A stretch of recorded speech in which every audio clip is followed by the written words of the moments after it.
maqal maqal. Guurku waa nasiib, furiinku waa go'aan, murugtu waa nasiib, balse farxaddu waa go'aan. Inuu qof noloshaada ku jiraa waa nasiib, inaad iska dayso iyo inaad ilaashataana waa go'aan. Innagu ma haysano nasiibka, laakiin waxaynu haysanaa go'aanka.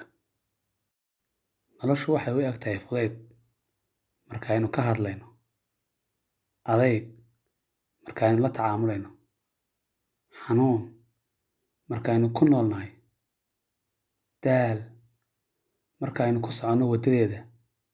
Ha ahaato risiq, lacag ama farxad.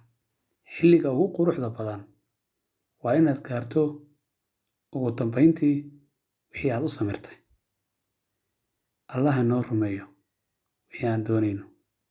Aamiin.